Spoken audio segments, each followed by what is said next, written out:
It's autumn in Nashville. It's a very beautiful time of the year, and it's also a very busy time of the year. In a few days, the Country Music Association is going to host its nationally televised awards, and that's the side of Nashville that most of America is most familiar with, because that music, commercial country music, is on more than 2,000 radio stations nationwide and 2 cable television networks. So America gets a big eyeful and earful all year round of commercial country music. But there were 3 other events here in town just this fall, within the past 5 or 6 weeks, that speak to a much broader array of music and the kinds of artistry that goes on in Nashville every day, and that speaks to a side of Nashville that people can only really experience if they come here to visit. The first one was a conference called Next Big Nashville. In its 3rd year, it's a conference for, the easy word is to say it's a rock conference, but it's much more complicated than that. It's for independent artists of all stripes. They touch on folk music, hip-hop, electronica, a little bit of jazz, and really the only thing they have in common is kind of independent spirit. They're much more interested in being heard and building an audience of genuine fans than being on commercial radio. And Next Big Nashville Conference gives them a chance to network and be heard by talent scouts from independent record labels, or just get briefed and schooled up on how to be their own record label, release their own music independently, and market themselves on the internet. The next one that came along was the annual conference of the Americana Music Association.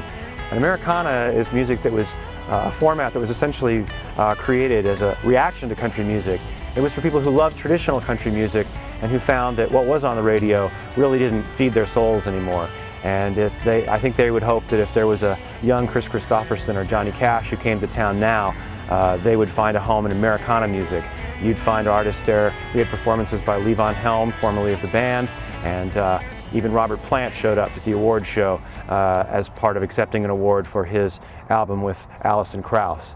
The third and most recent of these conferences was the International Bluegrass Music Association's World of Bluegrass. It's a week-long, starts as a conference, a business convention, and then shifts into showcases for fans of basically a big indoor bluegrass festival that lasts for 3 days. And again, it's a place for the business to get together and confer on how the business is going and learn from each other, and then for artists to showcase for each other and for record labels. And it's really an amazing event that shows kind of what a family and community bluegrass has become. And really that could be said for these other segments of Nashville's life, the Americana side and the independent rock side. You know, this is Music City, and while that used to pretty much mean country music, now more than ever I think it means music of any stripe. Anybody that writes songs, that composes, and that has aspirations to make a career in music, there's something for them here. And there's something for fans too. All the events I've just mentioned are open to the public. You can buy a wristband and go club hopping at Next Big Nashville or Americana, or you can go to the Renaissance Hotel and in one place see the best bluegrass bands in the world right next to the Ryman Auditorium where the music was invented by Bill Monroe in the 1940s. So next fall, you should be here too.